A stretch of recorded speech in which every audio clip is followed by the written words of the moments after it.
نحمده ونصلی علی رسولہ الکریم اما بعد۔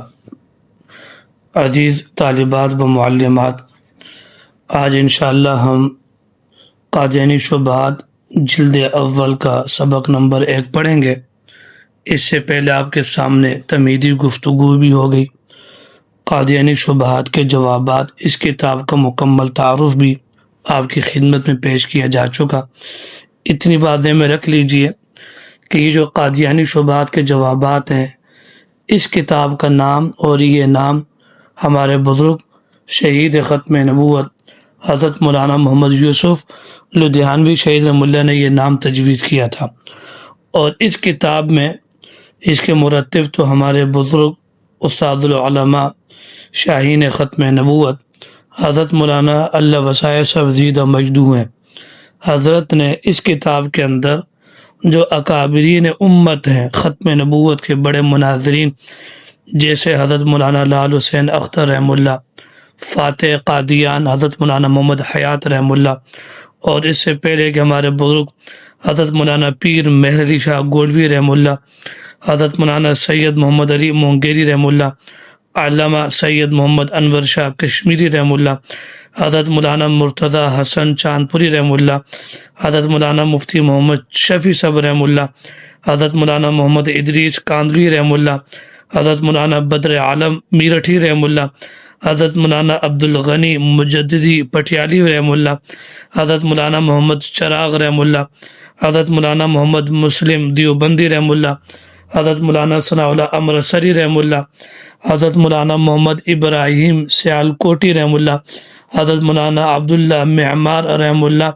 حضرت مولانا محمد یوسف لدھیانوی شہید رحمہ اللہ، حضرت مولانا عبد الرحیم اشر رحمہ اللہ، حضرت مولانا خدا بخش رحمہ اللہ، حضرت مولانا جمال اللہ رحمہ اللہ، حضرت مولانا منظور احمد چنیوٹی رحمہ اللہ، اور اس وقت ہماری جماعت کے مرکزی ناظم تبلیغ حضرت مولانا محمد اسماعیل شجابادی صاحب۔ ان بزرگوں نے جو ختم نبوت سے متعلق لکھا، تو ان بزرگوں کا مواد و نچوڑ اس شبہات کے اندر انشاءاللہ ہم اس کو پڑھیں گے۔ تو یوں سمجھ لیجئے کہ اس کتاب کے اندر ان بزرگوں کے افادات ہیں جن کا نام میں نے آپ کے سامنے لیا۔ اب یہاں پر پہلا عنوان ہے عقیدہ ختم نبوت اور قرآن مجید کا اسلوب بیان۔ یہاں پر 4 اسلوب ذکر کیے گئے ہیں، یعنی اللہ رب العزت نے ختم نبوت کو جن مختلف انداز سے بیان کیا، مختلف پیرائے اور مختلف اسلوب سے بیان کیا، ان میں سے یہاں پر 4 اسلوب کا ذکر کیا جا رہا ہے۔ اس میں اسلوب نمبر 1، اس کو ذرا سمجھیے گا۔ اسلوب نمبر 1 یہ ہے کہ قرآن مجید نے جہاں اللہ پاک کی توحید اور قیامت کے عقیدے کو ایمان کا جز قرار دیا ہے، تو وہاں پر ہی انبیاء اکرام علیہم السلام کی نبوت اور رسالت کا اقرار کرنا یہ بھی ایمان کا جز ہے۔ تمام انبیاء اکرام کی نبوتوں کو ماننا ایسا ہی ضروری ہے کہ جیسے اللہ رب العزت کی توحید کو ماننا ضروری ہے۔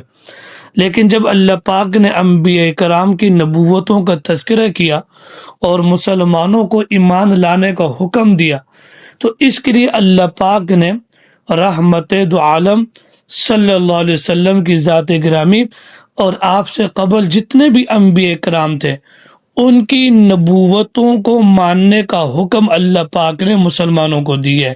ان انبیاء کی نبوت کا اقرار اللہ پاک نے مسلمانوں کے لیے لازمی قرار دیا ہے۔ رحمت دو عالم صلی اللہ علیہ وسلم کے بعد کسی نبی کا کہیں ذکر نہیں ہے کہ تم نے آپ صلی اللہ علیہ وسلم کے بعد فلاں نبی پر بھی ایمان لانا ہے، نہ اشارتاً ذکر کیا نہ کنایتاً ذکر کیا۔ اس پر قرآن مجید کی بے شمار آیتیں موجود ہیں۔ آپ کی اس کتاب میں 7 آیات موجود ہیں اسلوب نمبر 1 کے تحت۔ اس میں پہلا پارہ سورہ بقرہ، پہلا صفحہ، ایمان والوں کی نشانیاں بیان کی گئی ہیں، ھدی للمتقین۔ اب ایمان والے کون ہیں؟ تو آگے چل کر فرمایا والذین یؤمنون بما انزل الیک وما انزل من قبلک، کہ ایمان والے وہ ہیں کہ جو آپ پر اتارا گیا اس پر ایمان لائیں، اور جو آپ سے پہلے انبیاء پر اتارا گیا اس پر ایمان لائیں۔ اب یہاں پر قبل کا لفظ ہے، من قبل یا قبلک، تو قرآن مجید کی بے شمار آیاتیں آپ کو ملیں گی. ختم نبوت کامل جو آپ کے نصاب میں شامل ہے اس میں بے شمار آیاتیں آپ کو ملیں گی کہ جس میں قبل اور قبلک کا ذکر ہو کہ آپ اور آپ سے پہلے جو انبیاء کرام آئے ان پر ایمان لانا یہ مسلمان کے لیے لازمی ہے. اب یہ قرآن مجید کی پہلی آیت ہے بما انذر الیک وما انذر من قبلک. ایک اور آیات ہے سورہ نساء کی، اس میں اللہ پاک نے کیا فرمایا؟ ایمان والوں کو حکم دیا یا ایھا الذین آمنوا آمنوا باللہ ورسولہ والکتاب الذی نزل علی رسولہ والکتاب الذی انزل من قبل. تو یہاں بھی ایمان لاؤ، اے ایمان والو ایمان لاؤ اللہ پر، اس کے رسول پر اور ان کتابوں پر جو اس نے اپنے رسول پر اتاری اور یہ آپ صلی اللہ علیہ وسلم سے پہلے انبیاء پر اتاری. یہاں پر کتاب کا ذکر ہے. آگے آیت نمبر 6 اور 7 ہے وَلَقَدْ أُوحِيَ إِلَيْكَ وَإِلَى الَّذِينَ مِن قَبْلِكَ یا كَذَلِكَ يُوحِي إِلَيْكَ وَإِلَى الَّذِينَ مِن قَبْلِكَ. وحی کا ذکر ہے کہ اللہ پاک نے آپ کی طرف وحی کی اور آپ سے پہلے انبیاء کی طرف وحی کی. تو اب یہاں پر ایمان کا ذکر، یؤمنون یا نزل انزل کتاب کے نزول کا ذکر یا پھر وحی کا ذکر، تو یہ آپ صلی اللہ علیہ وسلم کا ذکر ہے اور آپ سے پہلے انبیاء کا ذکر ہے. تو ایمان والوں کو حکم دیا کہ تم نے آپ صلی اللہ علیہ وسلم اور آپ سے پہلے جو انبیاء کرام ان پر ایمان لانے، ان پر نازل شدہ کتابوں پر ایمان لانے اور ان پر اترنے والی وحی پر تم نے ایمان لانا ہے. اب یہاں پر غور کرنا، یہاں پر کہیں بھی اللہ پاک نے ایمان والوں کو یہ حکم نہیں دیا کہ تم نے بعد کے کسی نبی پر یا کسی بعد کے نبی پر اترنے والی وحی پر یا اترنے والی کتاب پر ایمان لانا ہے. بعد کے کسی نبی کا ذکر نہیں ہے.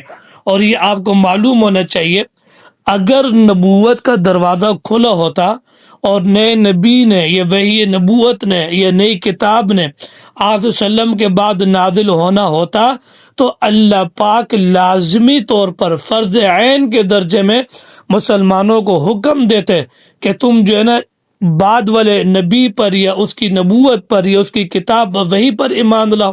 اور یہ حکم کیوں دیا جاتا؟ کیونکہ میرا آپ کا واسطہ اور واسطہ پڑھنا تھا کن کے ساتھ؟ بعد میں آنے والے انبیاء کے ساتھ. تو میرا آپ کا تعلق تو بعد والوں کے ساتھ پڑھنا تھا، واسطہ میں باہر والوں کے ساتھ بعد والوں کے ساتھ لاحق ہونا تھا. تو اللہ پاک لازمی ذکر کرتے. اور کیونکہ یہ تو ایمان اور کفر کا معاملہ تھا کہ بالفرض اگر نبوت کا دروازہ کھلا ہو یا وحی نبوت جاری ہو یا کتاب کا نزول کا سلسلہ جاری ہو اور کوئی ایمان والا بعد کے نبی کو نہ مانے تو ظاہری بات ہے بندہ اس سے کافر ہو جاتا. تو یہ تو ایمان اور کفر کا معاملہ تھا تو اللہ پاک اس کا لازمی ذکر کرتے، لیکن اللہ پاک نے لازمی ذکر نہیں کیا. تو یہ اس بات کی دلیل ہے، یہ اس بات کی دلیل ہے کہ آپ صلی اللہ علیہ وسلم کے بعد کوئی نبی نہیں آ سکتا، کوئی وحی نازل نہیں ہو سکتی، کوئی کتاب نازل نہیں ہو سکتی. تو یہ قرآن مجید کا پہلا اسلوب ہے. جہاں بھی ایمان والوں کو ایمان لانے کو حکم دیا تو وہاں پر آپ صلی اللہ علیہ وسلم الیک ومن قبل کا ذکر کیا گیا کہ آپ کی طرف اور آپ سے پہلے، کہیں بھی بعد کا ذکر نہیں ہے. تو بعد یا بعد کا لفظ کا نہ ہونا یہ اس بات کی دلیل ہے کہ رحمت دو عالم صلی اللہ علیہ وسلم کے بعد کسی بھی قسم کا نہ کوئی نبی آ سکتا ہے، نہ وحی نازل ہو سکتی ہے اور نہ ہی کوئی کتاب نازل ہو سکتی ہے. تو قرآن مجید کی جتنی بھی آیات ہیں جہاں بھی آپ کو من قبلک یا من قبل کا لفظ ملے گا وہ صراحتاً ختم نبوت کی دلیل ہوگی. تو یہ قرآن مجید کا پہلا اسلوب ہے جو اللہ رب العزت نے قرآن مجید میں عقیدہ ختم نبوت سے متعلق ذکر کیا. تو یہ پہلا اسلوب آپ کے سامنے آ گیا. اللہ پاک میرا آپ کا حامی و ناصر ہو. وما علینا الا البلاغ المبین.